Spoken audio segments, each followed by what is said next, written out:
듣더라. 아멘.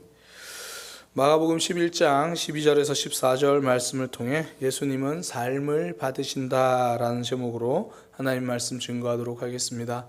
예수님은 삶을 받으십니다. 이번 한 주간 고난주간 특별 새벽 기도를 진행하는데요. 고난주간 특별 새벽 기도 이번에 예수님이 예루살렘 성으로 들어가시고 이제 월요일부터 금요일까지 하셨던 일들을 그 날에 맞추어서 하셨던 일 중에 하나를 좀 살펴보려고 합니다. 오늘은요, 예루살렘 성에 들어가시고 그 다음 날, 이튿날, 그러니까 월요일이 되는 거죠. 그때 하셨던 일 중에 하나, 바로 이 무화과 나무를 저주하신 사건이거든요. 그 사건에 대해서 좀 함께 살펴보려고 합니다. 사실 오늘 본문은요, 많은 사람들이 좀 의문을 가지는 그런 본문입니다. 예수님께서 이제 무화과 나무를 저주하시는데, 무화과 나무를 보시고 열매를 찾으셨거든요. 배가 고프셨다라고 하는데, 그 열매를 찾았는데 열매가 없어요. 그러니까 그 나무를 보고 이제 영원토록 사람들이 너에게서 열매를 먹지 못할 거다라고 말씀하시는 거죠. 근데 이게 그냥 지나가다가 하신 말씀이 아니라 다음 날 그 나무를 보니까 말라 죽어 있더라, 이렇게 성경에 보면 뒤에 보면 나옵니다.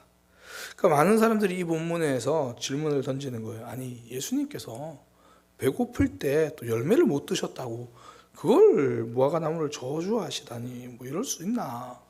그리고 저주뿐 아니라 실제로 말라 죽어버렸잖아요. 좀 뭔가 잘못된 거 아닌가? 더욱이 이제 마음 힘든 게 뭐냐면 13절이에요. 13절에 보면 이 무화과는 아직 열매 맺을 때가 아니었다라고 이야기를 해요. 아니, 열매 맺을 때가 됐는데 열매를 못 맺었으면, 야, 넌 때가 됐는데 아직 열매를 못 맺냐, 뭐 이럴 수 있는데, 그러니까 단순하게 말하면 사과나무한테 초여름에 가가지고, 야, 너 왜 사과가 없어? 그러면서 이거 베어버려, 뭐 이런 거예요. 사과는 가을에 나옵니다. 그러니까 뭐 그런 거죠. 왜 때가 아닌데 오셔서 열매를 찾으시고 못 찾았다고 나무를 저주하시나? 예수님도 배고픔에 민감하시나? 뭐 그런 생각이 듭니다. 이 사건은요, 굉장히 상징적인 사건입니다. 이 사건 바로 뒤에 이제 오는 사건들을 쭉 보면요, 이 뒤에 오는 예수님의 예루살렘 성전 안에서 하시는 모든 사건을 압축적으로 보여주는 상징적인 사건이에요. 뒤에 있는 내용들을 보면요, 이스라엘의 잘못된 신앙생활에 대한 책망들이 계속 이어집니다. 그리고 이스라엘의 멸망에 대한 예언까지 하십니다. 바로 이러한 이스라엘의 모습을 상징적으로 말씀하시는 겁니다. 그러니까 하나님의 백성인 이스라엘 백성들의 열매가 없는 모습, 여전히 변화되지 않고 있는 그들의 모습에 대한 책망이죠. 심지어 예수님이 이 땅에서 3년 동안 사역을 하셨지만 그들은 예수님을 받아들이지도 않았잖아요. 그러니까 그 모습에 대한 예수님의 책망과 또한 안타까움이죠. 그동안 열매 없는 신앙생활, 삶으로 전혀 드러나지 않는 그런 신앙생활에 대한 책망이고, 그리고 결국 로마에 완전히 망해버리는 그 모습에 대한 안타까움이죠. 저는 이 모습을 그냥 저의 신앙적 상상력으로 저는 이렇게 표현하고 싶어요. 예수님이 배가 고프셔가지고 무화과 나무가 보이게 가셨어요. 찾았는데 뭐 설익은 열매조차도 없는 거예요. 보는 순간 예수님은 이스라엘 생각나신 것 같아요. 야, 정말 이스라엘과 똑같구나. 어떻게 이렇게 있는 동안 그 작은 열매 하나 맺지 못했느냐. 그러면서 곧 멸망하게 될 이스라엘에 대한 그 모습 생각나지 않으셨을까? 그렇게 생각합니다. 그러니까 그걸 상징적으로 보여주는 장면이 오늘 무화과 나무 사건이죠. 저는 오늘 이 말씀을 통해서 하나님께서 우리 삶에 주시는 메시지를 좀 함께 나누려고 합니다.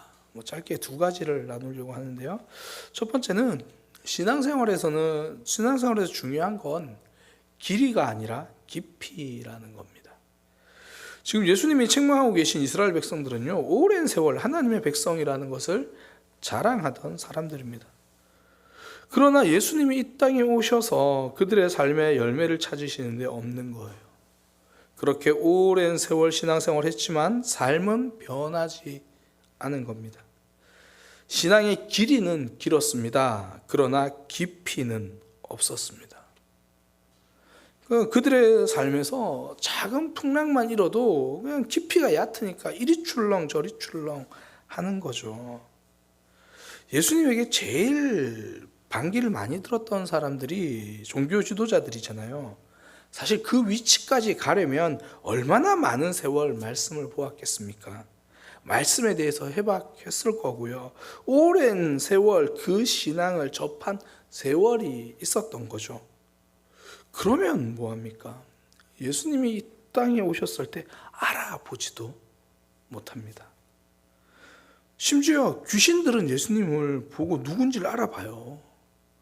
이방인이던 로마 군인의 장교도 예수님의 능력을 인정합니다.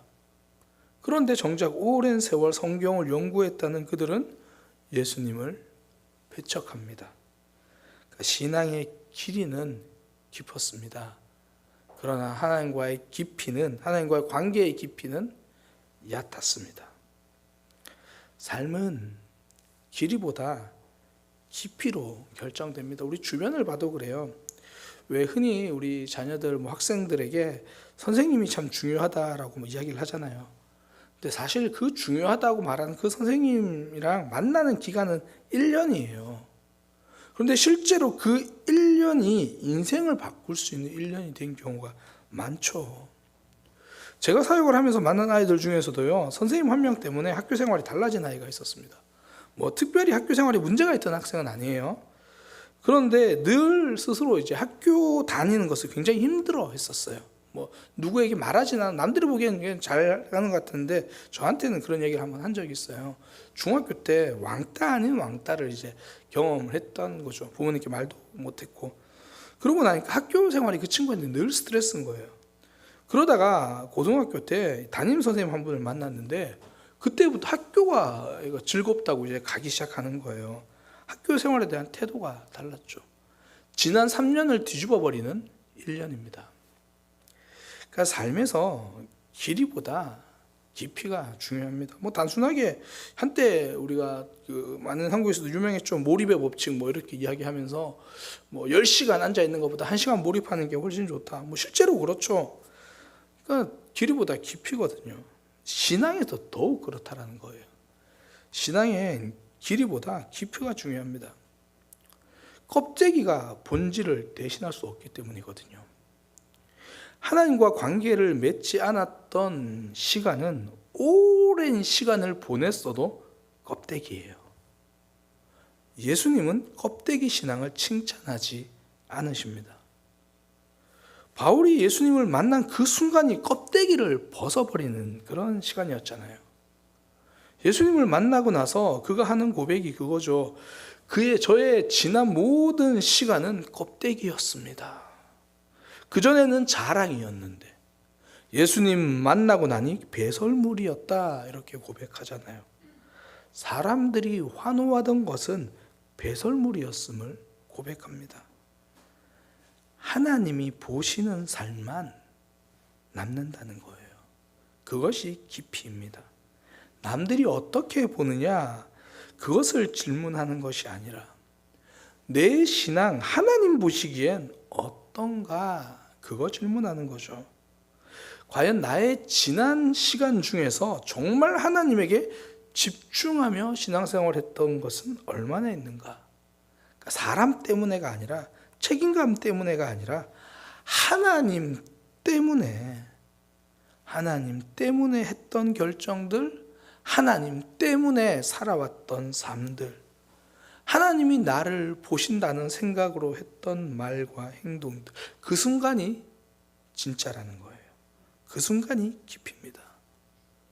저는 이번 고난 주간을 보내면서요, 저도 그렇고 우리 모두가 하나님에게 집중하는 시간을 보내기를 소망합니다. 하나님이 보시는 나의 삶, 하나님이 보시는 신앙생활, 그 삶을 만들어가는 그런 시간을 쌓아가는 이번 고난 주간이 되기를 소망합니다. 또 하나는요, 오늘 말씀을 통해 우리가 기억해야 될 것, 하나님께서 우리에게 알려주시는 말씀, 하나님의 때는 지금이라는 거예요. 하나님은 지금 원하십니다. 사람들을 힘들게 했던 본문의 한마디, 무화과는 아직 때가 아님이라. 무화과는 지금 열매 맺을 때가 아니에요. 무화과가 생각하기에 자신의 시간, 그 무화과의 시간은 내일이거든요. 그런데 예수님은 지금 찾으십니다. 지금이라고 말씀하시는 거예요. 내 생각에는 아직 때가 아닙니다. 조금 더 기다려야 하죠. 그런데 예수님은 계속 지금이다, 지금이다, 지금이다 말씀하시는 거예요. 사실 우리의 삶만 보면 아직도 준비가 필요하죠. 기도도 더 해야 하고요. 성경도 더 봐야 하고 뭔가 좀 잘 준비된 모습으로 해야 할 것 같죠. 그러나 하나님의 말씀은 지금이에요. 저도 제 삶을 돌아보면 참 아이러니한 게요. 제가 사역을 시작하고 나서부터 항상 모든 사역지에서 제가 고민했던 게 뭐냐면 왜 이렇게 일찍 사역을 시작했을까? 항상 그 당시에는 그랬어요. 첫 사역지에서 이제 전도사로 사역을 하면서 만나는 선생님들은 대부분 주일학교였는데도 선생님이 청년 선생님들보다는 대부분 결혼하신 분들이었어요. 그분들과 대화하면서 가장 많이 느낀 게 너무 어릴 때 사역을 시작했다. 제가 20대부터 저는 이제 전도사 사역을 시작했었는데 내가 뭘 아는 게 있다고 사역을 하나, 그때 그런 생각을 참 많이 했었어요. 그 후로 부산교회 가서도 마찬가지고 목사 안수를 받고 나서도 내가 뭘 안다고 목사인가? 그런 생각을 참 많이 했었어요. 인생의 깊이와 연륜이 더 쌓인 후에 사역을 했어야 되지 않나. 우리 교회 와서도 마찬가지였어요. 와, 정말 30대는 담임 목사를 하면 안 되는구나, 그런 생각을 저 스스로에게 참 많이 했어요. 그런 하나님은 지금이었다는 거예요. 그 시간을 보내면서 하나님이 만들어 가시더라고요. 그래서 제가 다른 교회에서 보통 설교하러 갔으면 제가 자주 하는 이야기가 있어요. 보통 우리 교회에서 하고 싶은 얘기 다른 교회에서 해요. 사역자들이 이번에 좀 이렇게 사역을 좀 해주세요라고 권면하면 기도해 보겠습니다라고 말하는데 괜찮다고, 기도는 목사님들이 다 하셨다고, 아멘 하면 된다고. 제가 항상 그렇게 이야기합니다. 우리 교회에서 하고 싶은 얘기 보통 다른 교회에서 한다고.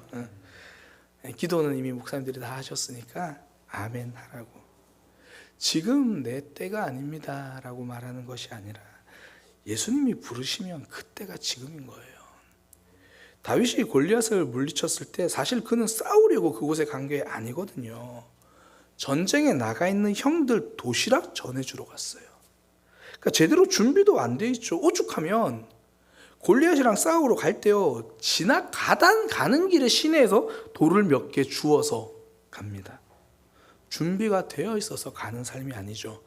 하나님이 부르셨으니 가는 삶입니다. 하나님은 화려한 내일을 원하지 않으십니다. 초라한 지금을 원하십니다.